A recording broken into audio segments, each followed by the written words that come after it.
Después del cierre constitucional del Congreso peruano en septiembre de 2019 y el debilitamiento del fujimorismo, principal fuerza opositora al presidente Martín Vizcarra, parecía que el nivel de conflicto entre el poder legislativo y el ejecutivo iba a disminuir. Sin embargo, a 10 meses de dejar el poder, el Congreso peruano debatió sin éxito el viernes pasado la posibilidad de destituir al presidente. A pesar de que no se consiguieron los votos para lograr la vacancia, cabe destacar que este es el último capítulo de la larga tensión entre los congresistas y el presidente. ¿Cierto? Yo creo que todos, de alguna manera, nos hemos dado cuenta de que principalmente lo que ha llevado a esta crisis, o lo que hemos podido ver a través de los diarios, de los medios de comunicación, hace bastante rato, ¿cierto? Desde la llegada de PPK al poder el año 2016, me refiero a Pedro Pablo Kuczynski, hemos visto esta tensión importantísima, ¿cierto? Esta polarización entre el poder ejecutivo y el legislativo. Y lo que vimos la semana pasada, la verdad que fue, ¿cierto?, un hito más en esta situación, y podríamos decir a estas alturas que el diagnóstico es bastante unánime entre los analistas. Estamos frente a un país con una debilidad institucional tremenda y una falta de partidos políticos fuertes. Podríamos decir que esos son los dos temas bien relevantes que explican en parte, porque esto es muchísimo más complejo. Yo diría que la política peruana es una de las más complicadas que me ha tocado estudiar, definitivamente. Y la verdad que si recordamos los llamados Vladivideos de hace 20 años, en ese momento, o a partir de ese momento, porque recuerden que cuando se dan a conocer estos videos por parte, digamos, se filtran unos videos que mostraban al máximo asesor de Fujimori, que lo tenemos ahí, a Vladimiro Montesinos, ¿cierto?, que estaba pagándole a un parlamentario para que se cambiara de la oposición al oficialismo. Eso hizo caer finalmente a Alberto Fujimori, y muchos pensaron que se iniciaba una nueva etapa, sobre todo, podríamos decir, de refundación política. Eso es lo que se prometió en ese momento, y la verdad es que han pasado 20 años, como digo. Esto ocurrió justamente en septiembre, si mal no recuerdo, si en septiembre del año 2020, y estamos, perdón, del año 2000, y estamos en septiembre del año 2020, y vemos que la institucionalidad y la crisis política peruana sigue hundida y no hay por dónde. Es bien impresionante cómo no logra salir de ahí. Pero bueno, antes de entrar en aquello, también creo que es muy relevante comprender que esta última crisis política se da en un contexto muy complejo, porque estamos hablando de un país que vive una triple crisis, como dicen algunos. Es una crisis política, definitivamente, una crisis política de la que no sale desde hace muchos años, más una crisis sanitaria tremenda, porque vamos a ver que la pandemia ha golpeado enormemente al Perú, y a eso sumarle la consecuente crisis económica. Pero antes de eso, darles algunos pequeños datos de Perú. La República del Perú, que por si alguien no lo tiene muy claro, es un país enorme, porque tiene más de 1.000.000 de kilómetros cuadrados. Recuerden que Chile tiene 750.000 kilómetros cuadrados, o sea, estamos hablando de un país muy grande, con 32, 33 millones de habitantes. Es la economía número 46 a nivel mundial. Está 2 puestos más abajo que Chile. Eso yo creo que también nos da una idea del potencial que tiene Perú, considerando que es un país riquísimo. Yo creo que todos tenemos al menos esa sensación, ¿cierto? Es un país con una cantidad de minerales, de recursos de todo tipo, y con ese tamaño y con esa población, la verdad que debiera seguir escalando y debiera ser una economía que ocupar un puestito, digamos, un puesto bastante más arriba, creo, con un PIB per cápita de $13.500 por paridad de poder de compra, y aquí tenemos algunos de sus recursos que nos muestran esta riqueza del país. Tiene cobre, plata, oro, petróleo, madera, pescado, mineral de hierro, carbón, fosfato, potasa, energía hidroeléctrica, gas natural y zinc, además de toda la tierra fértil también de muchos productos agrícolas. De hecho, se considera Perú también un país agro, una potencia agraria, digamos, tiene una agroindustria muy relevante. Y aquí les puse en negrito el cobre, el oro, el petróleo y el zinc, porque son efectivamente las mayores exportaciones, las principales exportaciones. El cobre representa el 27% de las exportaciones peruanas, y el oro en segundo lugar con un 15%. Y además Perú es el segundo productor mundial de plata y cobre. sea, estamos hablando de un país que desde el punto de vista de sus recursos tiene muchísimo todavía por donde crecer, pero también hay que decirlo, quizás uno de los talones de Aquiles hoy día de la economía peruana es justamente haberse quedado solamente en esta economía extractiva de materias primas y no haberle metido un poquito más de valor agregado, diversificarla, etcétera, etcétera. Por eso se habla de un modelo agotado, del cual vamos a hablar en un ratito más. Bueno, como les comentaba, Perú está fuertemente golpeado por la pandemia. En este cuadro, The World Downmeter, vemos a Perú en segundo lugar en cuanto a mortalidad. ¿Ah? La tasa de mortalidad es muy, muy alta. Aquí se va a abrir la página de World Downmeter, pues se la voy a mostrar. Entonces, estamos hablando de que es el país, en realidad podríamos decir que es el primer país, porque después cuando volvamos al cuadrito se van a dar cuenta que es San Marino el primer país. San Marino es una especie de ciudad-estado. Entonces, podríamos decir efectivamente que Perú es el país con la mayor tasa de mortalidad del mundo, con 955 muertes por cada millón de habitantes. Aquí inmediatamente un peruano podría defenderse y decir, pero es que nosotros somos bastante transparentes y estamos haciendo las cosas, no estamos ocultando cifras. Eso es cierto. Perú además es un país que hace muchos tests. Yo diría que en ese sentido también Chile está en el número también que está, porque Perú, o sea, Chile, para no ser un país muy grande, ¿cierto? Siempre nos ha preocupado, en este caso ahora ya está en el número 12, afortunadamente, recuerden que estuvo hasta el número 8, por el número de contagios, pero también Chile hace muchos tests, ¿cierto? Aquí lo vemos con 162.000 por cada millón de habitantes, y Perú hace 113.000 por millón de habitantes, bastante. Entonces, un país que hace más tests está mostrando que es más transparente, está contando más los muertos, eso hace que también esté más arriba del ranking. Pero como les decía, Perú, si nos quedamos por total de casos, el sexto país en el mundo, segundo en Latinoamérica después de Brasil, y si nos vamos a las muertes por millón de habitantes, ahí nos llega inmediatamente al segundo lugar, pero la verdad que en cualquier lugar que ustedes leen va a decir Perú es el país con mayor mortalidad del mundo, con, en este caso, 964 muertes cada millón de habitantes. Entonces es un país que lo está pasando muy, muy mal. Ahora, la gran pregunta que se podrán hacer muchos es que qué ha pasado para que esto ocurra. Ahora también lo otro interesante es que Perú no llegó a copar los titulares de los medios de comunicación, si se dieron cuenta, porque efectivamente lo manejaron de tal manera de que, digamos, nunca se llegó a un pico tan tremendo, ¿ah? Pero el problema es que no logran bajar demasiado los casos. Aquí todavía, miren, 23 de septiembre, lo alcanzan a ver ahí, 6.149 casos, todavía. Entonces, no vemos, claro, vemos una tendencia a la baja, pero todavía números altísimos. Y en el caso de las muertes, también vemos una baja, pero también es bastante meseta, podríamos decir. Incluso aquí vemos cómo se disparan las muertes, 186 diarias, y hoy el último día están en torno a los 100, ¿ah? No bajan de las 100 muertes diarias. Bueno, volviendo un poquito a la explicación de todo esto, lo que se señala primero es la población informal. Perú, uno de sus grandes problemas es que el 70% de la población peruana está en situación de informalidad. ¿Y qué significa eso? Son personas que salen a trabajar y que necesitan salir a trabajar. No les va a llegar, digamos, algún tipo de seguro, no van a tener ningún tipo de respaldo. Por lo tanto, esa gente, si se la mantienen igual en cuarentena o incluso que esté el peor toque de queda, encima de ellos, digamos, van a tener que salir igual.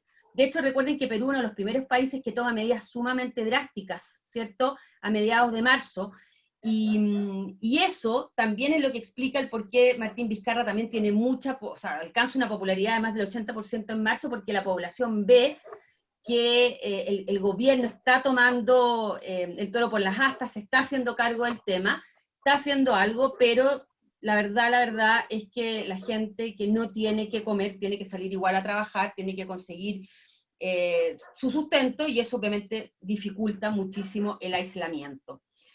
Además, hay que agregarle a eso que cuando el gobierno también intenta ayudar a la gente con bonos y ayudas directas, como lo ha hecho Chile, el problema es que la población peruana tampoco está bancarizada, el porcentaje es mínimo, entonces a toda esa gente que, por ejemplo, podía acceder a algún bono, a alguna ayuda, tenía que hacer la fila, por lo tanto, filas eternas donde los contagios también se desataban. Todos esos son pequeños detalles que explican en parte esta situación. Lo otro, la densidad poblacional peruana. Perú, en general, no tiene una densidad poblacional altísima, para nada. De hecho, la densidad a nivel nacional es de 25 habitantes por kilómetro cuadrado. Sin embargo, la población se concentra principalmente en la costa y específicamente en la provincia del Callao. En la provincia del Callao, la densidad poblacional es de 6.766 habitantes por kilómetro cuadrado. Entonces estamos hablando de una población que está bastante hacinada, que no vive precisamente en casas adecuadas, y eso también explica el nivel de contagio, definitivamente. A esto habría que agregarle debilidad del sistema de salud. Es un país que invierte poco en esta área y que ha dejado de alguna manera bastante de lado su propio sistema de salud. Aquí podemos ver, por ejemplo, el gasto del gobierno en salud. Perú gasta un 3.3, ¿cierto?, en relación a su Producto Interior Bruto, que es menor al promedio de América Latina y del Caribe, que es de 4%. Acá tenemos a Chile con un 5, Colombia 3.7, México 2.9, ¿cierto? Qué pena que no tenemos Argentina porque sé que gasta más. Pero, y definitivamente mucho menos de lo que gasta la OCDE, que es 10.1% del PIB. Ahí tenemos otro dato. Y por ejemplo, acá en la densidad de médicos por país, aquí ni siquiera nos sale Perú, pero Perú estaría entre Chile y Bolivia más o menos en la cantidad de médicos por país. ¿Ah? De todas maneras, este tipo de cuadros, este tipo de información muchas veces varían. ¿Ah? En algunos otros cuadros le puede salir que Chile tiene alrededor de 200 médicos cada 100.000 habitantes, y Perú podría tener unos 100 médicos, o un poquito menos, pero estaría entre Bolivia y Chile. Y aquí, en relación a las unidades o a las camas de cuidados intensivos, Perú también lo vemos en último lugar, con una cama cada 100.000 habitantes. De hecho, aquí también se hace una especie de crítica, donde Perú, cuando empieza la pandemia, se da cuenta que tiene tan pocas camas que tiene que aumentar la capacidad de camas, pero deja de lado el tema de los tests. ¿Ya? O sea, se preocupa de aumentar las camas de cuidados intensivos y no quizá de comprar test o acondicionar, digamos, o ciertos laboratorios para poder realizar esos tests, y sabemos que los tests son fundamentales para la trazabilidad, y eso también habría influido negativamente en la cantidad de contagios en Perú. Y lo otro que de alguna manera también ha afectado, ahora ya este es un tema más bien, digamos, que tiene que ver con la condición de los peruanos. Bueno, sabemos que, ¿cierto?, el COVID-19 o este virus obviamente es más grave en la gente mayor y en la gente con enfermedades de base, ¿cierto? Y uno de los problemas que tiene Perú generalizado es la obesidad. El 70% de la población adulta es obesa, 70, y el 42% de la gente joven también sufre de sobrepeso y obesidad, lo que los hace bastante vulnerables también al COVID-19. Entonces ahí tenemos otro dato que se escucha menos, pero que también podría estar explicando el por qué golpea tan fuertemente el coronavirus a Perú. Y esta foto también es bastante gráfica y pudimos ver muchos de este tipo de fotos. Esto es bien impresionante, o sea, cómo la gente, como no puede llevar a sus enfermos a los hospitales, que están realmente colapsados, falta personal médico y todo eso, lo que tienen que hacer es llevar su propio oxígeno, comprar este oxígeno para llevarlos a sus familiares que lo necesitan. Y de hecho, al parecer, la recomendación era no lleven a sus familiares al hospital, a no ser que estén prácticamente muriendo, porque llevarlos al hospital era una muerte segura, por la falta de condición, digamos, higiénica, y por la falta de recursos, tanto humanos como materiales. Y de hecho, yo lo pude ver un poquito de cerca. Mi nana es peruana y me decía que, bueno, sus papás estuvieron bien enfermos, y siempre la idea era conseguir que un médico fuera a la casa, porque la verdad que ir al hospital era, como les digo, sinónimo probablemente de que las cosas empeoraran. Entonces, este paisaje, digamos, esta foto, grafica muy bien eso, o sea, la imposibilidad de llevar a la gente enferma a los hospitales, entonces tratar de llevar el oxígeno a las casas, porque no había otra posibilidad. Bueno, da la sensación que de nada sirvió de que o que sirvió de muy poco la bonanza económica de Perú para enfrentar la pandemia. Yo creo que todos tenemos la sensación, ¿cierto?, de que Perú ha sido un ejemplo de estabilidad económica, de crecimiento económico, y quizás a partir de eso muchos podríamos haber pensado que iba a poder enfrentar mejor la pandemia, pero la verdad es que no fue así, porque sabemos además que es un crecimiento que no ha llegado a todos los peruanos, y de hecho Perú va a sufrir y está sufriendo una crisis económica tremenda a partir del coronavirus. ¿Ah? Este cuadro en algún minuto ya lo hemos visto, que son los números del Fondo Monetario Internacional. Ahí tenemos a Perú, ahí abajito, y si se dan cuenta, no sé si lo ven muy chico, a ver si los voy a ampliar un poco. Perú tendría una contracción este año de casi 14% de su Producto Interior Bruto, que es lo mayor, lo máximo, sin contar Venezuela. Es que realmente Venezuela es para dejarlo fuera porque ahí nos distorsiona mucho la realidad. Pero sin contar Venezuela, Perú va a ser el país que más va a sufrir la recesión producto del coronavirus, con una contracción del 4%, pero también va a tener un buen rebote el 2021 con un crecimiento del 6.5%. Ahí miren por favor que es interesante ver el caso venezolano, que aunque decrece un 20%, sigue decreciendo el 2021 en un 5%. Ahí no se da cuenta lo grave que es la situación de Venezuela, porque incluso Chile, que también debiera terminar el año con una contracción del 7.5%, debiera, ¿cierto?, tener un rebote de un 5% el 2021. O sea, cuando estamos hablando de economías relativamente sanas, debiera, ¿cierto?, el 2021 tener un buen salto. Y bueno, América Latina, en general, debiera de crecer un 10% este año, y América Latina con el Caribe un 9.4%, siempre excluyendo a Venezuela. ¿No? Entonces, Perú, digamos, va a sufrir, bueno, como todos ahí, si se dan cuenta, ¿cierto? Tenemos a Argentina con un casi 10%, Brasil un poco más del 9%, Chile, como decía, 7.5%, Colombia 7.8%, México 10.5%. Todo esto consecuencia de esta gran paralización o casi congelamiento, ¿cierto?, de la economía. Y vamos a ver cómo sale Perú de esta, cómo salimos todos, ¿cierto?, de esta. Bueno, aquí también voy a aprovechar de mostrarles un poco los números, porque de repente quizás no tienen muy claro cómo se ha traducido esta bonanza de los últimos años en Perú. Miren, por favor, el crecimiento, o como dice ahí, la inversión extranjera acumulada, sobre todo a partir del año 95. Miren, por favor, el crecimiento, o sea, no, miento, a partir del 2005 más bien, o sea, los últimos 15 años, se ve un crecimiento de la inversión extranjera en Perú increíble. ¿Y esto por qué? Y esa es la pregunta, y aquí es bien interesante tener presente que aquí hay bastante consenso entre los distintos analistas, que hay dos elementos fundamentales para comprender el que, digamos, muchos estuvieran interesados en Perú y por qué Perú ha crecido tanto durante estos últimos, sobre todo 15 años.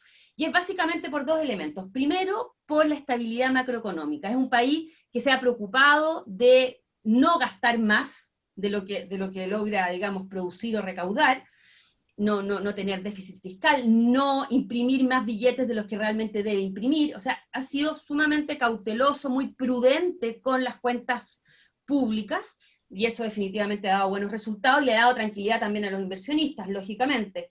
O sea, ha habido, como digo, un muy buen comportamiento. O sea, estamos hablando de gobiernos que han sido muy responsables y que han estado todos de acuerdo. Eso ha sido súper interesante. Perú, pese a que ha tenido una crisis política, yo diría, permanente, desde la salida de Fujimori, incluso, o sea, ha habido gobiernos más o menos estables, pero realmente bastante más o menos desde el punto de vista político.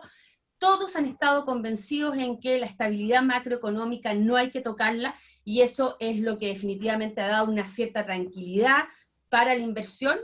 Bueno, y el otro punto fundamental para entender estos crecimientos interesantísimos, estamos hablando que durante los últimos 15 años el crecimiento anual ha promediado casi un 6% anual, y eso también se debe principalmente al comercio exterior, al libre comercio, Es un país que también bajó los aranceles, esto se parece mucho a lo que ha hecho Chile, ¿cierto? Es un modelo exportador que privilegia la exportación y el comercio internacional. Es un país que tiene muchos tratados de libre comercio, en eso, insisto, se parece mucho a Chile, tiene tratados con las máximas potencias mundiales como Estados Unidos, China y la Unión Europea, también es parte de la Alianza para el Pacífico, donde está justamente Chile, Colombia, México, y ese ha sido básicamente su modelo. Ahora, el problema también es que ha sido tan positivo, digamos, lo que ha conseguido el modelo en cuanto a crecimiento, que también se relajaron, podríamos decir, se quedaron a los laureles y no llevaron a cabo otras reformas estructurales para disminuir, por ejemplo, la brecha entre los más ricos y los más pobres. Acá hay mucha concentración de la riqueza, hay una mala distribución del ingreso, pero, así todo, también esto es súper interesante, cómo logra Perú sacar alrededor de 7 millones de personas de la pobreza, también en menos de 15 años. Hay una disminución de cerca del 30 o del 30% de la pobreza. Ahora, muchos se preguntan, o ya están vaticinando que lamentablemente muchos de estos millones de pobres que ya no eran pobres van a volver a serlo, consecuencia de la pandemia. Una pena. Bueno, entonces, y esto creo yo que es muy interesante porque muchos dicen que increíble cómo Perú ha conseguido, pese a sus recurrentes crisis políticas, mantener una economía estable. Ahora hay que decirlo, también aquí hay mucha coincidencia entre los distintos analistas que es un modelo que está agotándose, porque también es un modelo que se basa en las materias primas, no hay, como digo, mucho valor agregado, no ha habido una inversión importante en el área tecnológica, o sea, hay muchísimo que hacer, y si no se hacen las reformas estructurales, la verdad que es muy difícil que el país salga adelante. Ahora, la gran pregunta que nos podemos hacer, ¿y por qué no se han hecho esas reformas estructurales que están todos de acuerdo, o no sé si están de acuerdo, pero que al menos los analistas están convencidos de que hay que hacer, justamente por la crisis política, esta crisis política permanente que, digamos, no permite el consenso, el diálogo, la negociación, ¿cierto? Ha hecho que no se pongan de acuerdo y que el país se haya estancado, y una pena porque probablemente se va a estancar y no va a salir adelante si no vemos un cambio político, que es lo que necesita Perú. Bueno, ahora esta última crisis política se da en un contexto bien particular. Primero, con un Congreso de la República que es nuevo, ¿cierto? No sé si se acuerdan, pero Perú eligió este nuevo Congreso recién en enero. Y lo eligió consecuencia del cierre del Congreso a fines de septiembre del año pasado. Recuerden que Martín Vizcarra decidió el 30 de septiembre del año pasado disolver el Congreso. Estaba literalmente hasta aquí con ese Congreso que no lo dejaba hacer nada. Alguien dirá, bueno, pero ¿cómo puede hacer algo así? Quizás muchos presidentes están hasta aquí, pero no se puede. Bueno, la Constitución de Perú lo permite. Si se dan ciertos parámetros, en el caso de Perú al parecer se dio, porque algunos hablaron de golpe, pero en general al final estuvieron todos de acuerdo de que realmente Martín Vizcarra tenía efectivamente las herramientas y tenía las facultades para hacerlo porque se daba el contexto para ello. Y entonces el 30 de septiembre cierra el Congreso, como les digo, estaba en un tira y afloja, está bastante agotado. De hecho él desde julio del año pasado venía diciendo que iba a llamar a elecciones anticipadas, para eso necesitaba el apoyo del Congreso, el Congreso no le daba ese apoyo, llega un minuto en que ya se rebalsa el vaso y disuelve el Congreso. Entonces lo disuelve, pero llama a elecciones inmediatamente, con lo cual también manda una señal bien clara de que él no es un dictador, sino que lo que quiere es ordenar la casa, que quiere gobernar, que no le está resultando. A todo esto es bien importante tener presente que el contexto de esa obstrucción del Congreso se daba con un Congreso mayoritariamente fujimorista. Recuerden que ese Congreso, que fue digamos, surge el año 2016 junto con la elección de Kuczynski. Recuerden que PPK, ¿cierto?, triunfa como presidente, pero triunfa en un contexto muy complejo, donde el Congreso era mayoritariamente fujimorista, o sea, tenían mayoría absoluta. O sea, PPK tampoco pudo gobernar entre el 2016 y el 2018, que es cuando sale justamente, bueno, por acusaciones de corrupción relacionadas con Odebrecht, la constructora brasilera, pero también porque hay una tensión enorme. Recuerden además que PPK le gana a Keiko Fujimori, que está bastante, lo voy a decir bien en buen chileno, picada, ¿cierto?, por haber perdido. Entonces ella también se dedicó a hacerle la vida imposible de alguna manera a PPK. PPK sale, asume Vizcarra, Vizcarra intenta, ¿cierto?, gobernar con esta agenda reformista, anticorrupción, pero el fujimorismo le niega todo a Vizcarra. Y es en ese contexto que disuelve el Congreso, llama a elecciones, y en enero se elige este Congreso, que a estas alturas muchos dicen, o sea, o se preguntan más bien, ¿qué era mejor o qué es peor? ¿El Congreso liderado por el fujimorismo o este Congreso totalmente fragmentado, lleno de partidos populistas que realmente uno no sabe qué quieren hacer? Y Vizcarra está igualmente paralizado como estaba hace un año atrás.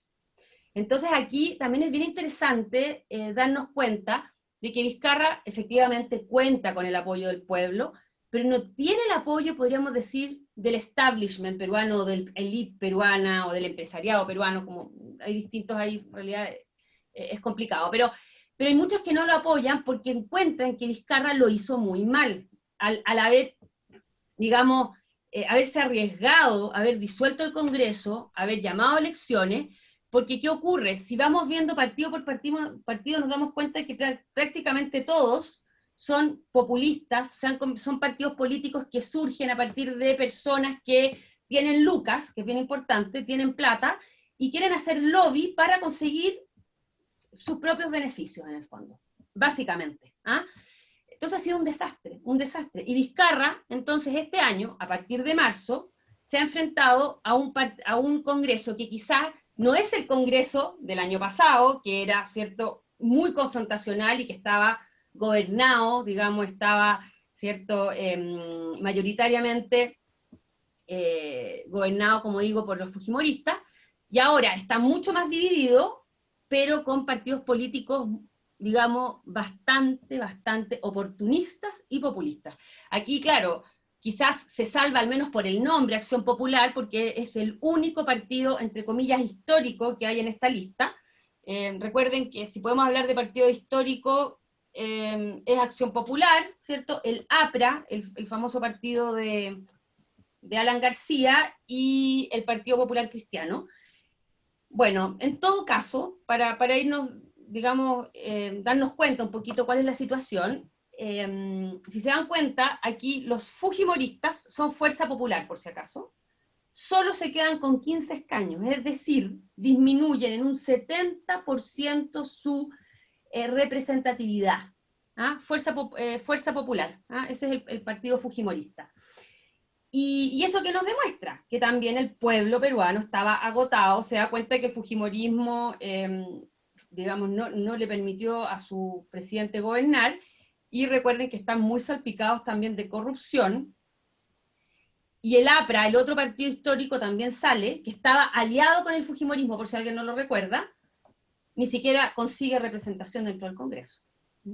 Entonces, este es el contexto en el que se da esta situación de la semana pasada, ¿ah? Que creo que es muy importante tener presente. O sea, este real enfrentamiento, esta tensión entre el Poder Ejecutivo, liderado obviamente por Martín Vizcarra, y un Congreso dividido, fragmentado, que a todo esto muchos pensaron, cuando se eligió este Congreso, que iban a ser bastante pasivos, pero la verdad que no ha sido nada pasivo, y se han dedicado a intentar al menos aprobar leyes bastante insólitas, como congelación del pago de deudas, la eliminación de intereses bancarios, o sea, imagínense lo populista. Bueno, el intento también del retiro de la totalidad de las pensiones. Recuérdense que en Perú lograron aprobar el retiro del 25% de los fondos, y ahora están estudiando el retiro del 100%, obviamente con el rechazo, la oposición de Vizcarra. Vizcarra no está de acuerdo.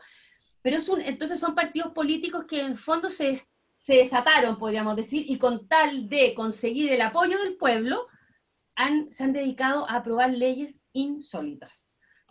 Porque Vizcarra, no hay que olvidar, tiene el apoyo del pueblo. ¿ah? Y aquí les voy a mostrar. Pese a que ha ido bajando ahora último en las encuestas, es un presidente que ha gozado de bastante apoyo. De hecho, en marzo llegó a tener más del 80%, bueno, ¿para qué decir cuando cerró el año pasado el Congreso? ¿Ah? Ahí tuvo casi el 90, 87% de apoyo. En marzo también tuvo números mayores al 80, porque esta es una encuesta, pero por ejemplo, Ipsos le dio en marzo un 87% de aprobación. Y actualmente, pese a toda esta crisis, digo, toda esta crisis, el caso Swing, que se lo voy a explicar inmediatamente, el tema del cantante y todo, igual está con un grado de aprobación del 57%, que no es poco, considerando los gobiernos hoy día, que lo que uno observa en cualquier parte del mundo, siempre, o sea, tienen de todas maneras menos del 50%, ¿cierto? Es la normalidad, o sea, lo que vemos aquí en Chile con un Piñera que está con ahí apenas, bueno, eso es mucho más normal, digamos. ¿Ah?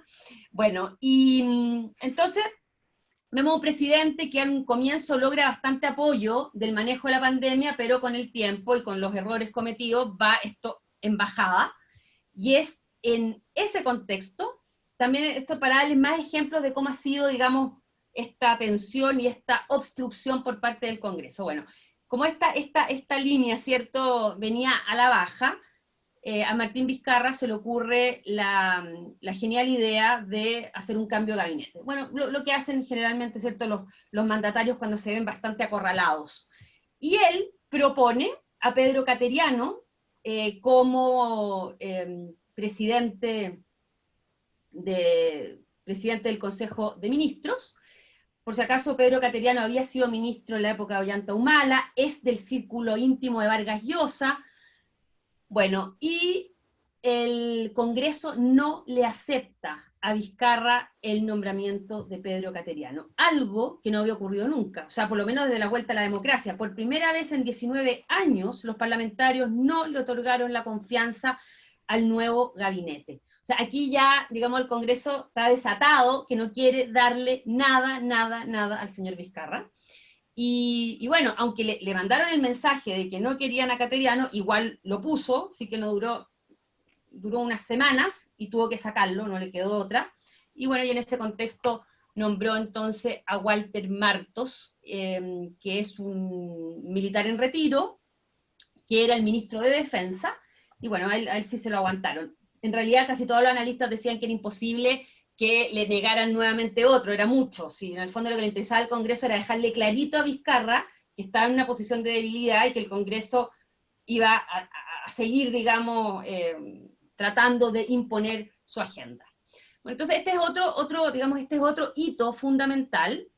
Esto ocurre ahora en agosto, como para entender cómo se llega a esta situación del famoso cantante. Insisto, porque si no, no se entendería. No es a pito de escopeta, no es en un contexto normal, de tranquilidad, sino que realmente es una situación de mucha tensión.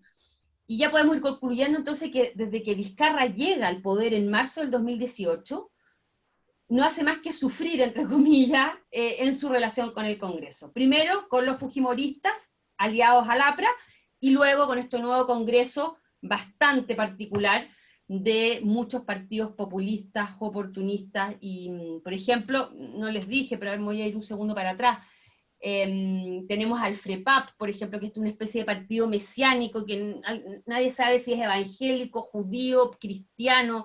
Está los tengo aquí anotados porque no son nombres muy... está este ultranacionalista, Unión por el Perú, por ejemplo, que es de izquierda, antichileno, ultranacionalista, el de Antauro Humala. ¿Se acuerdan del hermano de Ollanta Humala, que está incluso en la cárcel? Ese es el líder de Unión por el Perú. Después, bueno, y mucho, en general, también si uno tuviera que como resumir, la gran mayoría de estos partidos son más bien de derecha, hay poca izquierda, pero considerados muy populistas e irresponsables, diría yo. ¿Ah? Bueno, entonces tenemos este problema con el gabinete, y es, digamos, en este contexto, como les decía, que va a ocurrir este escándalo del cantante.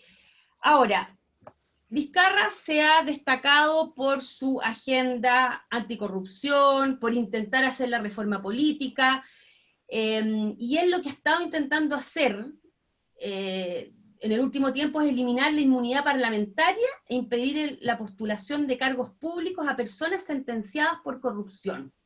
¿Mm? Y estaban tan enojados los congresistas con esta idea de que lo que hicieron los congresistas es aprobar eso, pero sumándole a ello el presidente y los ministros. O sea que el presidente también pierde su inmunidad y los ministros. ¿Ah? Y estaban en esa negociación, o sea, en esa votación, cuando surge este Edgar Alarcón que irrumpe en la sesión dando a conocer esos audios que implicarían a Vizcarra con todo este caso del cantante Richard Swing, que les voy a contar inmediatamente. ¿Mm? De todas maneras, Vizcarra, ya cuando veía que el Congreso no lo dejaba hacer nada, había prometido llevar a cabo un referéndum el próximo año para, me imagino que antes del cambio de gobierno, porque en julio hay cambio, un referéndum para conseguir este cambio para, digamos, eliminar la inmunidad de los congresistas. Algo que lógicamente los congresistas no querían, y estaban en este tira y afloje cuando, ¿cierto?, nos enteramos de este llamado caso Swing. Y aquí les voy a contar un poquito en qué consiste. Aquí tenemos al cantante Richard Cisneros, un cantante a todo esto de poca monta, al parecer nadie lo conoce mucho, no se imaginen que es el cantante pop en Perú, para nada. Y bueno, y sabemos que él ha estado dando los últimos años, pueden ser unos 2 años, conferencias de liderazgo y motivacionales. Y para ello cobró alrededor de $50.000. Ya esto está siendo investigado por el Ministerio Público, por el Congreso, pero no se había asociado al cantante con el presidente. Y ese es el problema. Les voy a ir contando un poquito. Ahí tenemos a Edgar Alarcón. Edgar Alarcón, congresista, que es el que, ¿cierto?, aparece con estos audios, es el encargado de investigar los contratos del cantante en el Parlamento. Se supone que él estaba, digamos, al tanto de toda esta investigación. Me imagino que él tuvo acceso a esos audios y él fue el que los dio a conocer. Y bueno, pero este hombre, que no es ningún santo altar, porque estamos hablando, bueno, él fue Contralor General de la República entre 2016 y 2017, pero fue cesado por supuestas irregularidades. De hecho, la Fiscalía había solicitado 12 años de prisión para Alarcón, pero su elección al Congreso en enero le dio inmunidad y paralizó la causa en su contra. Pero estamos hablando de 6 procesos abiertos en el Ministerio Público, uno de ellos por malversación de fondos públicos y otro por enriquecimiento ilícito, durante su gestión en la Contraloría General de la República. Ese es el personaje que acusa al presidente, o sea, para que se den cuenta, ¿ya? Entonces, Edgar Alarcón, como les digo, estaban en esta sesión votando el acabar con la inmunidad también del presidente y del ministro, y aparece con estos audios.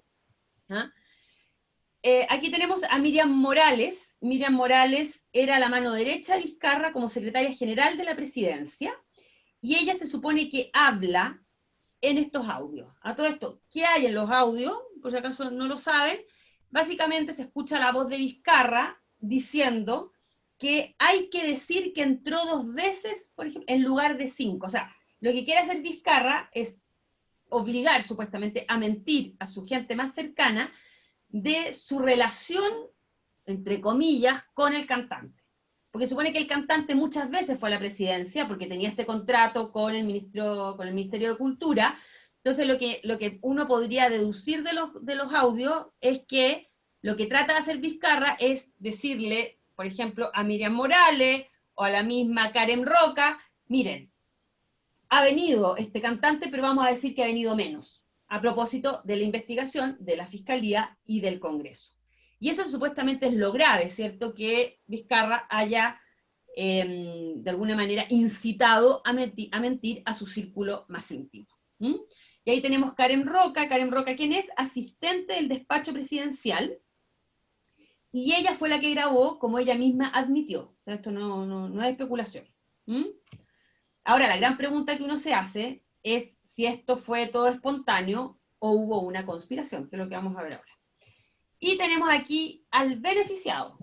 Esto está un poquito así porque muchos creen que esto da perfectamente para una serie tipo House of Cards. ¿Ah? O sea, el día de mañana se puede hacer algo muy entretenido a partir de este caso llamado Swing. Así, si lo buscan en Google, en Perú hablan del caso Swing, porque este cantante, su nombre artístico es Richard Swing.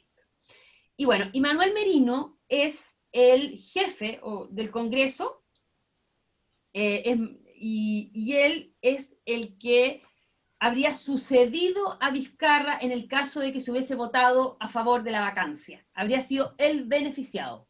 ¿Ah? Merino es el primero en la línea sucesoria presidencial y ahora, digamos, habría tenido, digamos, las posibilidades de convertirse en presidente si es que se hubiese votado el viernes pasado la vacancia. Entonces, ¿qué podemos ir concluyendo de todo esto? Muchos analistas dicen que aquí hay una lucha de relatos, esta palabrita que se usa tanto últimamente, porque podríamos ver dos cosas. Una es que efectivamente un relato sería Vizcarra mintió, ¿cierto? Y en ese sentido habría incurrido en una causal de vacancia prevista en el artículo 113 de la Constitución que sanciona la permanente incapacidad moral declarada por el Congreso. ¿Mm?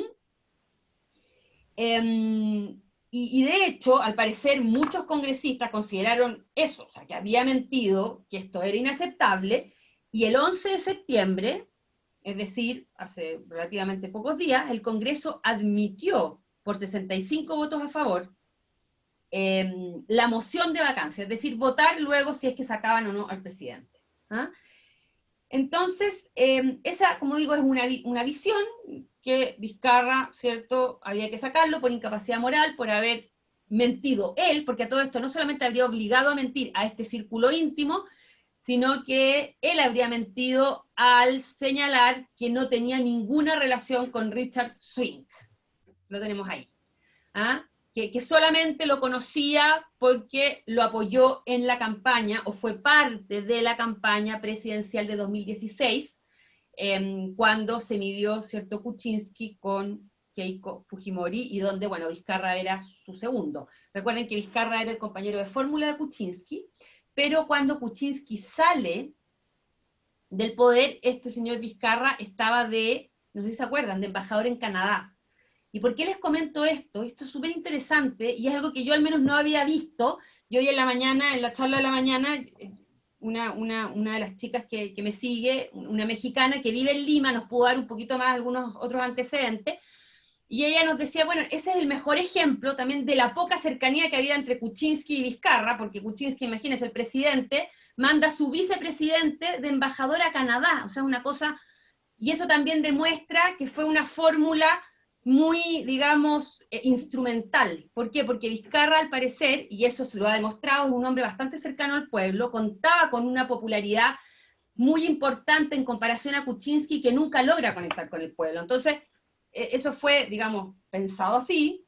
A Kuczynski se le coloca a Vizcarra como compañero de fórmula, eso da buenos resultados. Recuerden que igual esa elección fue súper reñida, la del 2016, gana Kuczynski en segunda vuelta, pero con apenas unos 40.000 votos más que Keiko Fujimori, y Keiko sí tenía el apoyo del pueblo, hasta el día de hoy lo tiene. ¿Ah? O sea, el fujimorismo donde más apoyo tiene es entre el pueblo, ¿cierto? Los que agradecen a Alberto Fujimori el haber acabado con el terrorismo, recuerden de Tupac Amaru, Sendero Luminoso, el haber dado tranquilidad a ese país, el haber comenzado con el crecimiento, el haber acabado con una parte importante de la pobreza, etcétera, etcétera. Entonces Vizcarra viene, digamos, a ser este compañero de fórmula que permita a Kuczynski acercarse un poco más al pueblo, pero es muy interesante ese punto, y en realidad yo no lo había visto, que este hombre estaba de candidato, o sea, perdón, de embajador de Perú en Canadá, y lo tienen que mandar llamar, o sea, así de poco cercano a Kuczynski era. Y que es un dato, creo yo, interesante. Bueno, y ahora, el segundo relato, pero antes de eso, a todo esto, para votar la vacancia, era necesario contar con el apoyo de 87 legisladores. Recuerden que para la moción de vacancia, el Congreso la admitió con 65 votos. O sea, uno hubiese pensado que iba el viernes pasado, al menos tenía 65 votos, la posición a favor de destituir a Vizcarra. Sin embargo, solo consiguió la posición favorable a la vacancia 32 votos. O sea, algo pasó entre el 11 de septiembre y el 18 de septiembre, ¿cierto? O sea, algo ahí cambió e hizo reflexionar a algunos congresistas, probablemente algunos un poquito más, digamos, sensatos, dijeron, en realidad no es el minuto para sacar al presidente, hay elecciones en abril, estamos en plena pandemia.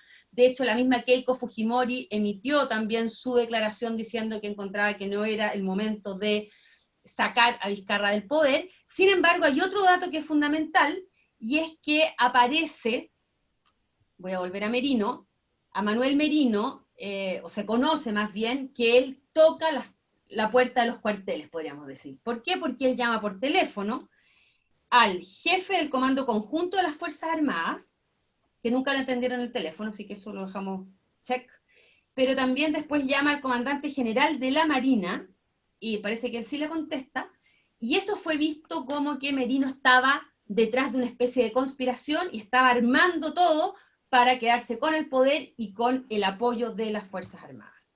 Y eso, a juicio de muchos analistas, es lo que hace también cambiar de postura a algunos congresistas. O sea que en el fondo se dan cuenta de que, yo no quiero decir con esto que haya sido exactamente así, pero por lo menos les da un poquito de susto y creen que esto no es solamente un tema del cantante y de los contratos y de Vizcarra, sino que aquí puede haber algo más y puede haber algún tipo de conspiración.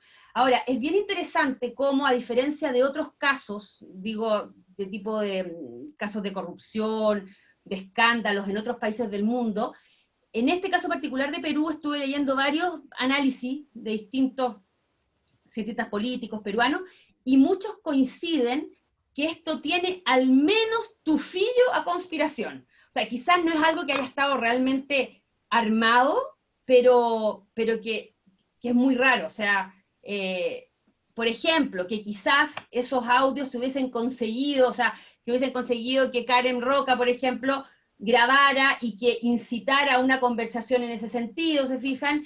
Y que, bueno, Manuel Merino hubiese estado confabulado con ella y que quizás estuvo preparando todo. Bueno, en todo caso, Manuel Merino se defiende de la acusación, a todo esto podría ser incluso acusado de sedición, dicen algunos, pero él se defiende diciendo que él llama a estas altas autoridades militares para dar calma, o sea, como para informar de que empieza un proceso de vacancia que podría terminar mal para Vizcarra, que él tendría que asumir y que habría que, digamos, mandar un mensaje de calma al Perú.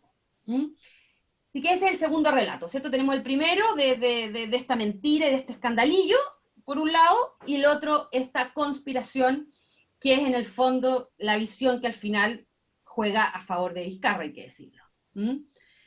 Porque no se consiguen los votos. Imagínense, solo 32 de los 130 legisladores. ¿Mm?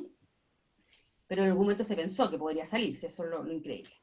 Bueno, ¿qué también podemos ir concluyendo de todo esto? Aquí también los analistas señalan que es bien interesante que en esta crisis, lo que estamos viendo en Perú, hay dos actores que están tomando demasiada relevancia. No, y no lo dicen como bueno o malo, sino como algo a constatar, que es el Tribunal Constitucional y los militares. ¿Mm? Son dos actores que están, como digo, adquiriendo mayor relevancia y que están influyendo en la relación entre el Ejecutivo y el Legislativo. ¿Mm? Lo de las Fuerzas Armadas es bastante claro. Vizcarra cuenta con el apoyo de los militares y probablemente si Vizcarra no hubiese sabido que contaba con el apoyo de las Fuerzas Armadas peruanas, no habría disuelto el Congreso el año pasado. O sea, él sabía que contaba con el apoyo de la población y de los militares. Entonces, aquí obviamente ya hay algunas voces que dicen esto puede ser complicado, para una democracia no es bueno que haya tanta influencia de los militares. Bueno, esto yo solamente lo dejo sobre la mesa, son los temas que se están debatiendo, por lo menos a nivel al menos intelectual dentro de Perú, y algunos creen que es complicado. Ahora, algunos dicen también que lo positivo al menos es que se ve una Fuerza Armada unida, porque podría ser que algunos se hubiese ido con los tarros y, no sé, hubiese apoyado, por ejemplo, públicamente a Merino, eso no ocurrió, se muestran como Fuerzas Armadas que están con la institucionalidad, con la Constitución, pero algunos consideran que hay demasiada cercanía y un protagonismo un poquito inusual para una democracia. Algo que habrá que seguir mirando de cerca. Y lo otro es el Tribunal Constitucional. El Tribunal Constitucional también ha adquirido, digamos, un protagonismo no menor. De hecho, podemos recordar que la tensión que desencadena el cierre del Congreso el año pasado es justamente una reforma que quería hacer Vizcarra al nombramiento de los miembros del Tribunal Constitucional. Y ahora, en esta última crisis, el Poder Ejecutivo presentó dos, digamos, podríamos decir, demandas al Tribunal Constitucional.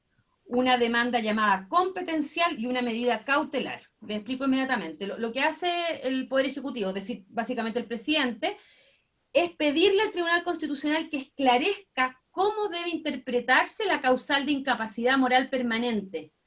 Porque ahora hoy día en Perú muchos dicen, bueno, ¿y qué es ser incapaz moralmente? ¿Cómo definimos eso? Ese es el problema, ¿cierto?, de repente de las leyes en general, ¿cierto?, que se pueden, digamos, prestar para distintas interpretaciones, y en un caso tan serio como es la vacancia de un presidente, la verdad que es muy importante saber exactamente qué es la incapacidad moral permanente. Y esta demanda fue admitida a trámite por el Tribunal Constitucional. O sea, el Tribunal Constitucional en algún momento debiera definir qué es eso, pero se va a demorar. ¿Ah?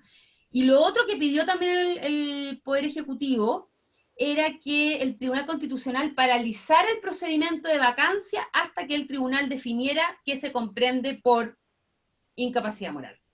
Esto no fue admitido por el tribunal, fue rechazado, que también algunos consideraron que fue bueno, porque habría sido al final más tensión esperar que el Tribunal Constitucional, ¿cierto?, diera su definición, y esto quizás habría tensado más el ambiente. Pero lo que podemos ver finalmente es que el Tribunal Constitucional va aumentando su impacto político y su influencia en la relación también entre Poder Ejecutivo y Poder Legislativo. O sea, podríamos decir que también vamos viendo una dinámica política que se va judicializando. Algo que sabemos que nunca es muy bueno, pero muchos analistas dicen esto hay que tenerlo presente. Son, digamos, dos elementos, dos actores muy relevantes que están adquiriendo mayor importancia y capaz que quede en esto, pero también podríamos ver algún tipo de cambio, y que es importante de tener presente. Ahora, esto también es muy importante, porque hemos hablado de crisis política, pero la verdad que quizás lo que mejor grafica la situación de la política peruana es ver todos estos expresidentes. Sabemos que, bueno, Alan García no está en este mundo porque se suicidó, ¿cierto? Se pegó un tiro en abril del año pasado, cuando la policía lo va a buscar, ¿cierto?, para llevárselo preso, ¿cierto? Pero estamos hablando de puros presidentes acusados, principalmente por corrupción. Podemos hacer un pequeño repaso. Espérenme. Uy, acá. Ya, Alberto Fujimori, recuerden que gobernó entre 1990 y el año 2000. A todo esto un paréntesis, él cerró el Congreso también el año 92, pero ahí en ese caso fue considerado un autogolpe. Él lo cerró, y lo que sí hizo, por si alguien no lo recuerda, es establecer un Congreso constituyente que redactó la Constitución que sigue vigente en Perú, que es la del año 1993. Probablemente, ¿cierto?, vamos a ver, quizás en el futuro, muchos van a considerar o deben estar considerando, ¿cierto?, que es una constitución ilegítima y todo eso, pero entonces el Congreso como tal estuvo cerrado entre el 92 y el 95 porque hubo un Congreso que se dedicó a redactar la Constitución. De 1995 al año 2000 ya hay un nuevo Congreso, y es en ese contexto cuando sabemos que, o sea, finalmente se sabe que Fujimori cuenta con el apoyo de los legisladores, porque básicamente si no tiene el apoyo real, lo compra. Y es por eso que, bueno, los famosos Vladi videos fueron tan importantes en su minuto, porque comprobaron que lo que hacía el oficialismo, ¿cierto?, era a través de los pagos, de pagos importantes, conseguir que congresistas opositores se pasaran a la vereda oficialista.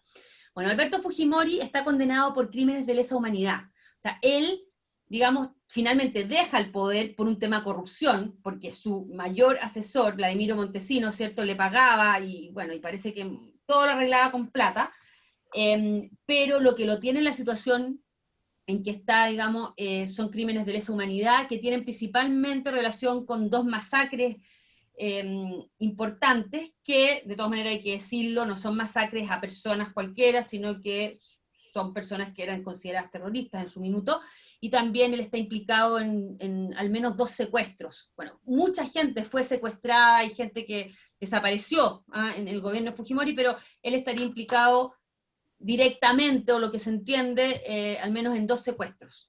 Y eso es lo que lo tiene a él hoy día en un penal, porque él, acuérdese que salió, pero volvió y hoy día está en un lugar, en una cárcel. Parece que está bastante solo, así que no está con el problema de posibilidades de contagio.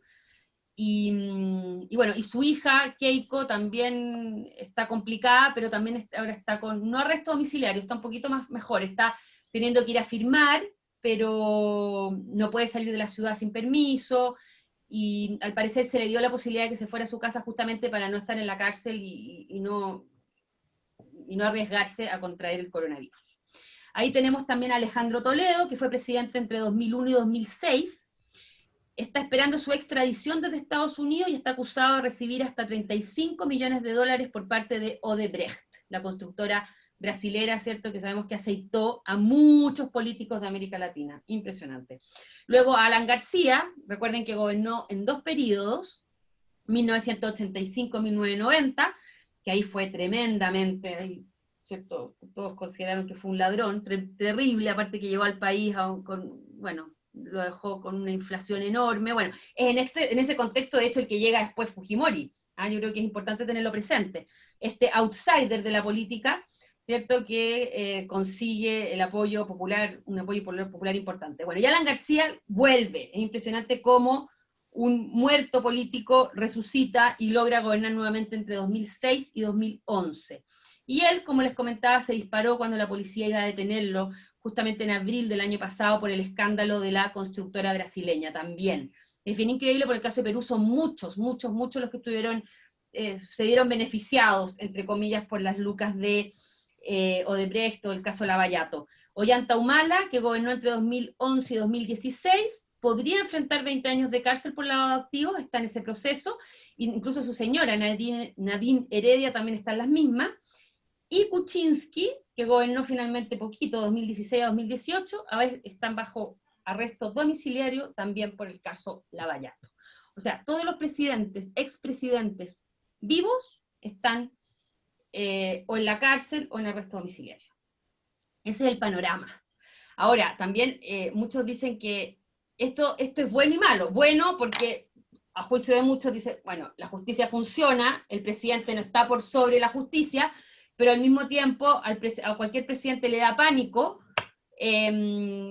saber que puede llegar, digamos, a estar en esa situación, entonces podría haber algún tipo de interés de quedarse en el poder. Por ejemplo, Vizcarra siempre ha dicho que no se va a presentar a la presidencia, pero si lo vemos muy acosado, por ejemplo, por este caso Swing o por alguna otra cosa que salga por ahí, estaría bastante tentado a presentarse nuevamente, o sea, a la presidencia.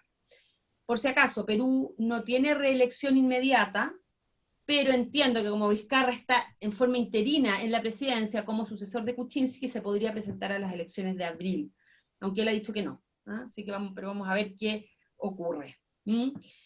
Bueno, la polarización entre el fujimorismo y antifujimorismo marcó todo el periodo del nuevo siglo, y eso terminó, supuestamente, o iba a terminar con la elección de este nuevo Congreso en marzo, y la verdad que, claro, ahora no estamos en esta tensión fujimorismo, antifujimorismo, sino con un Congreso tremendamente fragmentado que hace igual de difícil el trabajo para Vizcarra, que no puede avanzar y que no puede, ¿cierto?, llevar a cabo las reformas estructurales que tanto necesita Perú.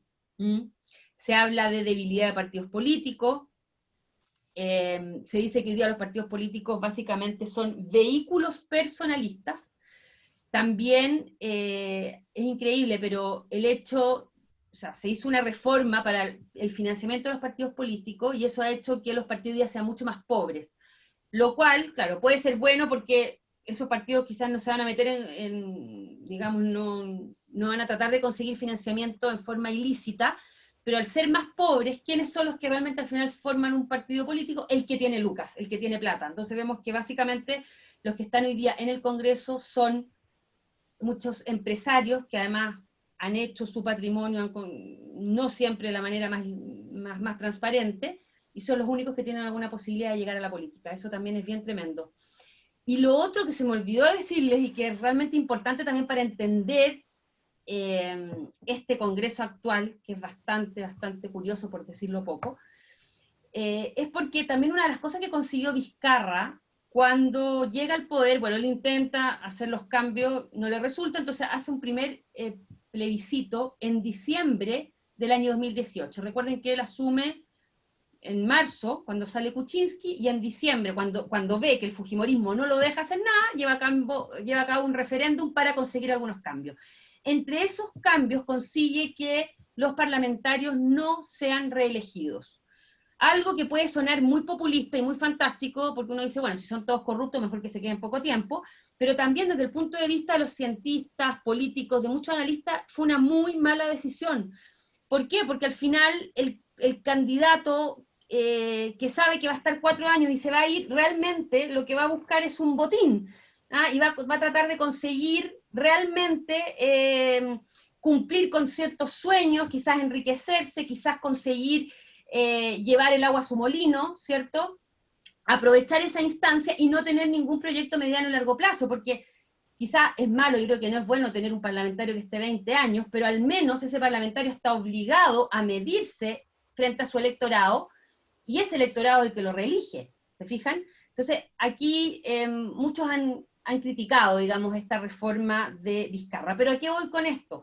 Como hubo elecciones en marzo y esos candidatos sabían que duran en el poder hasta julio del 2021, o sea, estamos hablando de un congreso de menos de 2 años. Imagínense quiénes se presentaron a ese congreso, sabiendo que iban a durar menos de 2 años. O sea, los pesos pesados, o a quienes al menos les interesa un poco más la política, prefirieron guardarse para la elección de abril del próximo año. Entonces, eso también explicaría el por qué hay tanto mono con gilet, podríamos decir de alguna manera, en el Congreso hoy día. ¿Ah? Ese también dato es bien importante para comprender el por qué es tan desastrosa la situación y por qué a Vizcarra le ha costado tanto trabajar con este nuevo Congreso. O sea, él pensó que lo estaba haciendo estupendo y la verdad que da la sensación de que fue un muy mal negocio. ¿Mm? No digo que haya sido muy bueno tampoco el haber tenido a todo el fujimorismo en contra, pero siempre quizás estaba la posibilidad de negociar, no lo sé, pero este nuevo Congreso ha sido realmente imposible, ¿no? Muy populista. Y lo otro también que es una pena, que eso también es una conclusión que están sacando muchos analistas, es que está quedando al descubierto que este gran consenso, al menos económico, que es lo único que tenía Perú, podríamos decir, en el sentido de visión país, ¿cierto? Donde nadie dudaba de que la ortodoxia, esta estabilidad macroeconómica era fundamental, hasta eso se está poniendo hoy día en duda. O sea, el populismo ha llegado a tal nivel que esos congresistas están dispuestos a todo, como les digo, incluso votar a favor del retiro del 100% de los fondos de pensiones con tal de tener el apoyo del pueblo.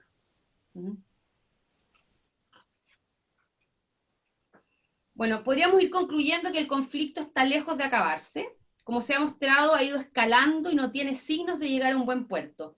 Esto puede explicarse por la falta de actores legislativos del oficialismo que ayuden a generar coaliciones o alianzas para gobernar. Vizcarra intenta gobernar sin ningún apoyo en el Parlamento, un hecho que complica y mucho su mandato. Todo ello al tiempo que otras instituciones ganan importancia en la relación entre el Parlamento y el presidente, como las Fuerzas Armadas y del Tribunal Constitucional.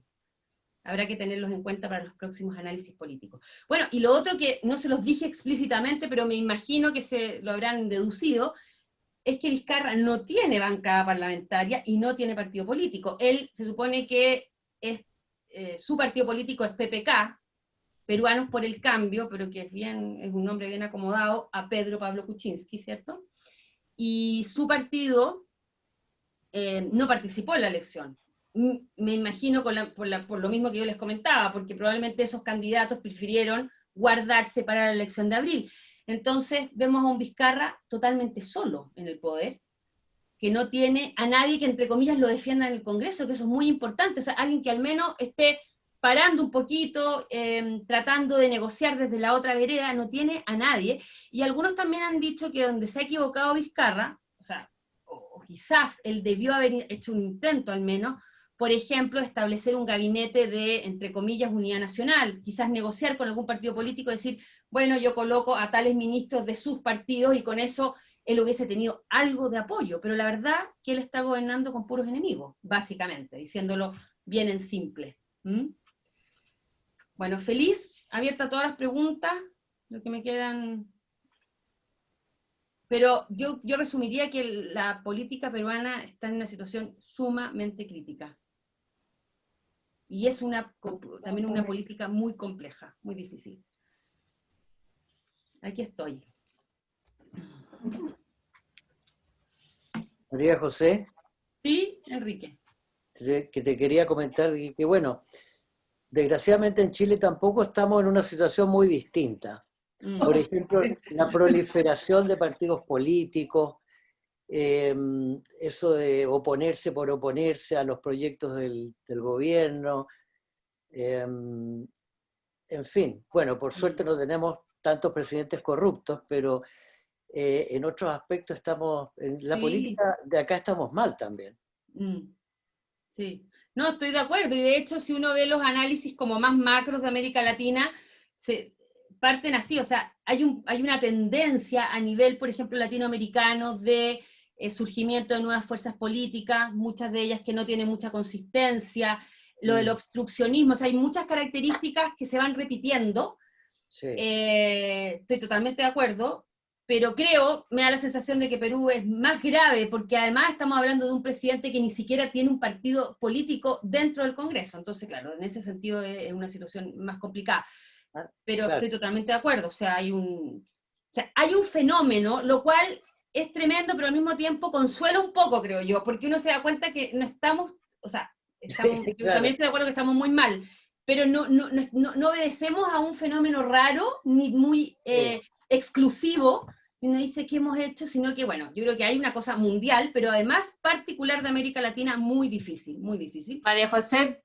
perdón, Paula. justo lo nombraste recién, que es un fenómeno un poco mundial también, ¿no? Total. Como Sí. que los valores a nivel mundial están cambiando y para peor, creo, ¿no? Mucho en Europa mismo, con todos los partidos de neonazis o viste, con, Sí. con todo Ultranacionalistas. ultranacionalistas, claro. Sí, los extremos, Los yo estoy extremos totalmente. y la Mucho poca populismo. paciencia al trabajo y más que nada las soluciones mágicas, ¿no? Como que está todo muy Absolutamente. revuelto. Populismo. Sí, sí. Populismo. Yo diría, los populismos, totalmente, tanto de izquierda como de derecha, extremas, porque finalmente eso es lo que vemos, sí. Pero claramente están respondiendo a alguna necesidad que los partidos tradicionales o la política más estable no lo puede resolver, ¿no? Hay algo Sí. atrás. Exacto. Porque Claro, eso yo diría que es más difícil de generalizar porque ahí quizás tenemos que ir más por áreas, ¿te fijas? Porque yo creo, por ejemplo, yo no quiero simplificar, pero el caso europeo es un poco más, uno lo puede identificar porque uno dice, claro, hubo una grave crisis económica, la crisis financiera, ¿cierto? 2008-2010, por ponerle una fecha, donde golpeó severamente a la población y eso hizo también que emergieran nuevos partidos políticos, tanto de izquierda como ultranacionalistas de extrema derecha. Estoy todo exagerando un poco, pero entonces ahí uno encuentra una explicación, ¿cierto? Y ahí surgieron muchas fuerzas políticas nuevas, pudimos ver bastante más fragmentación dentro de la política, el caso español yo diría que es uno de los más claros, donde recuerden que cuánto tiempo y cuántas elecciones tuvieron que llevar a cabo los españoles para poder formar gobierno, porque el llamado bipartidismo tradicional entre el PSOE, ¿cierto? Y el Partido Popular se acabó, y hoy día hay un Podemos, esta Ciudadana, bueno, Ciudadanos no me parece a mí, digamos, populista, pero sí está, por ejemplo, Podemos, el caso de, hay países, digamos, que tienen partidos ultra, como el caso de Grecia, como bueno, para qué decir los países europeos del norte, hasta Alemania tiene un partido, digamos, extremistas, pero yo diría que tiene mucha relación con una crisis profunda, sumado la inmigración, ¿cierto? Todo el tema de la inseguridad, claro que hoy día no vemos el terrorismo porque está, podríamos decir, también congelado gracias a la pandemia en esa zona del mundo, porque los problemas en Asia y los ataques y esas cosas continúan, pero hay ciertos, digamos, hechos bastante más claros. Yo diría que el caso de América Latina es mucho más complejo, como de poder vislumbrar y poder hacer un diagnóstico más claro, ¿ah? Porque lógicamente tenemos nuestros propios problemas, pero no sufrimos la crisis del 2008-2009 como la sufrió Europa. De hecho, nosotros como, entre comillas, países emergentes y de economías en vías de desarrollo, no nos vimos tan golpeados. De hecho, nosotros seguimos vendiendo materias primas a China, eso nos permitió, de alguna manera, ¿cierto?, navegar esa crisis mejor, pero hay otros temas y que muchos asocian quizás a que crecimos mucho, ¿cierto? Que un poco también explicaría la situación en Chile. Nos asomamos a este progreso, a este bienestar, y nos frustramos demasiado y no estamos dispuestos, digamos, a retroceder y queremos seguir creciendo y queremos seguir mejorando. Aunque sea a costa, digamos, quizás o sea, no aunque sea, y ojalá a costa de trabajar menos y tener más seguro, más bonos y más apoyo del Estado, etcétera, etcétera. Pero yo diría que identificar el caso latinoamericano es muchísimo más difícil. ¿Ah? José, Dime, Mireya. yo creo que también junto con eso está la falta de liderazgo. No hay líderes que aglutinen a grandes fuerzas en ninguno de nuestros países, incluso en Europa tampoco. Total. Entonces, eso hace que en esta brecha surjan liderazgos chicos, así como caudillismo, gente populista, como dices tú, que ofrecen soluciones fáciles y rápidas, y que no convencen a la mayoría de la gente, pero se mantienen ahí. Pero no hay verdaderos líderes.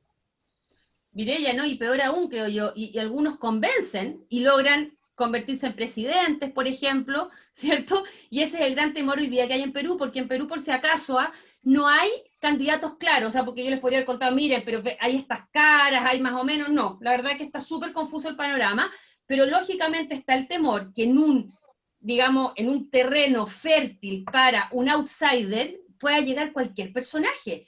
Y en una situación tan crítica políticamente hablando, y además con una crisis económica y todo, puede llegar cualquiera, ¿se fijan? Te encuentro toda la razón, es muy peligroso, es muy, muy peligroso. Hay crisis de liderazgo, crisis de autoridad. No, yo creo que estamos pasando a nivel mundial por un problemón, digamos, o sea, por una crisis no menor, que yo creo que todavía es muy difícil definirla, y me cuesta hacerlo, pero me da la sensación que es más difícil en los países, digamos, en subdesarrollados y en vías de desarrollo que en los países desarrollados, que por lo menos identificamos un poco mejor las causas, que tienen que ver, vuelvo a lo mismo, con inmigración, con terrorismo. Bueno, ahora vemos el caso también del racismo en el caso de Estados Unidos, todas esas cosas, pero aquí en América Latina yo encuentro que es muy complejo, muy, muy complejo. Sí. No sé qué... Bueno, en América Latina tenés el gran problema que es la corrupción. Tal vez Chile, Uruguay son las excepciones, pero el resto de América Latina es terriblemente corrupto. Entonces, sí, también se pierden los valores en la sociedad. Y después, bueno, nada, todos quieren el camino fácil. Absolutamente. Oye, el María narcotráfico. Sí, claro. que está todo eso también muy relacionado, ¿cierto? Claro. Muy relacionado. Claro, tenemos ciertos elementos endémicos, podríamos decir, ciertos flagelos que están ahí y que nos complican el panorama, definitivamente. Oye, María José. ¿Sí? ¿Me escucha? Sí, perfecto. Oye, un comentario general. ¿Sí? Primero agradecerte la charla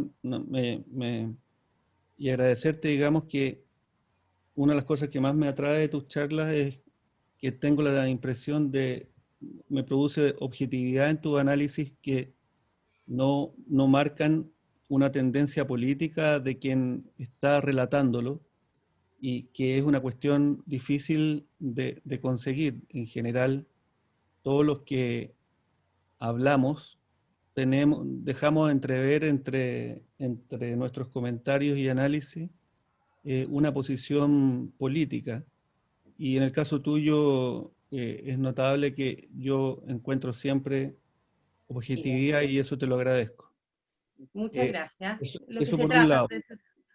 Eso por un lado.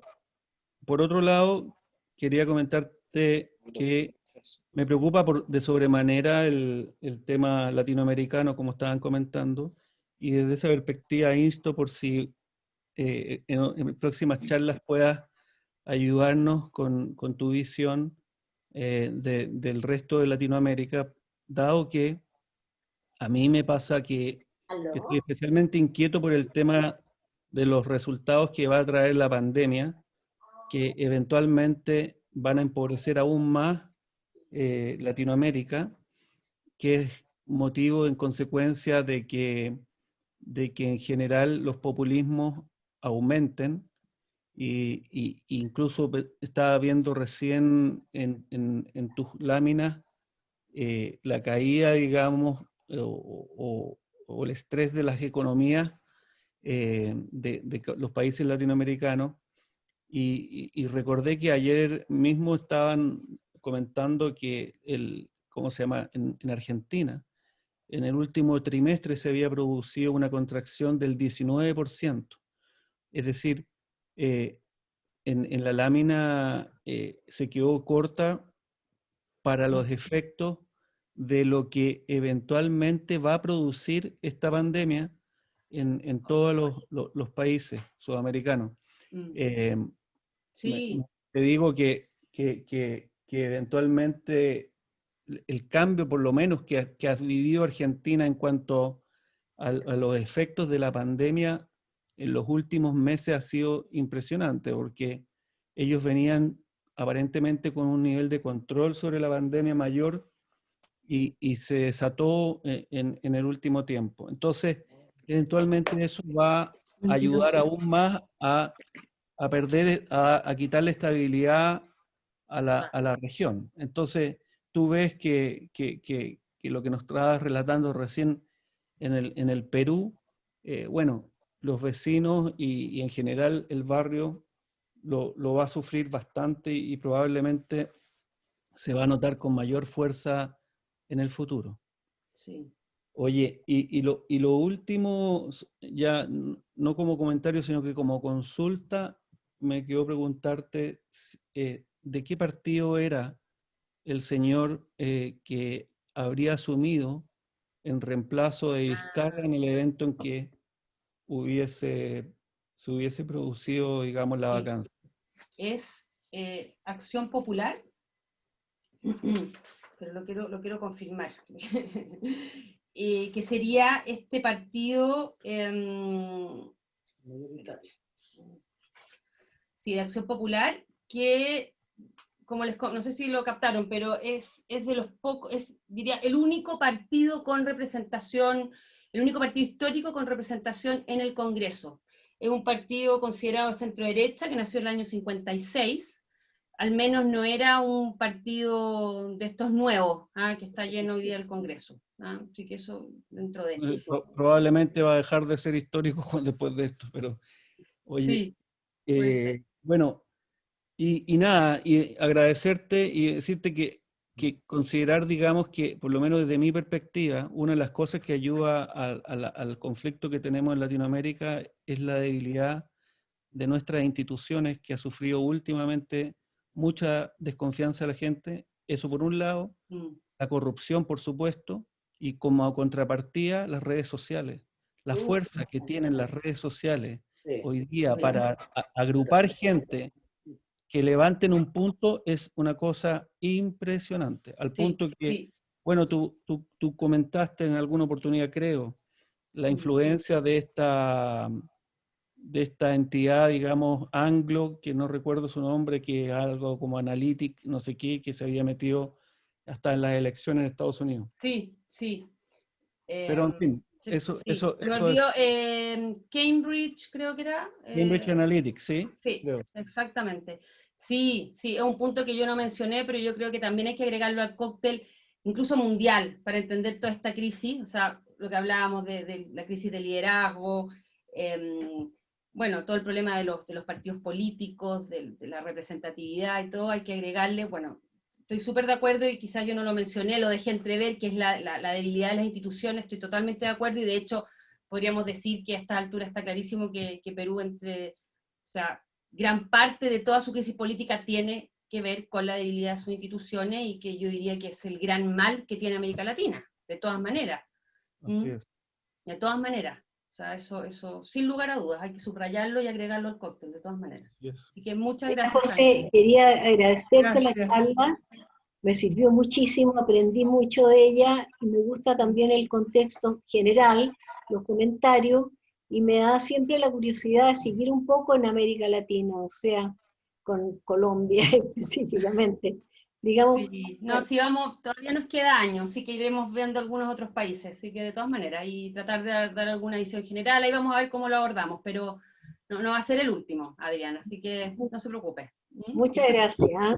No, de Ya, nada. gracias María José, estuvo Gracias, muy María bueno. José. Bueno, gracias María José. Gracias, María Cuidada. José. Chao, chao, gracias.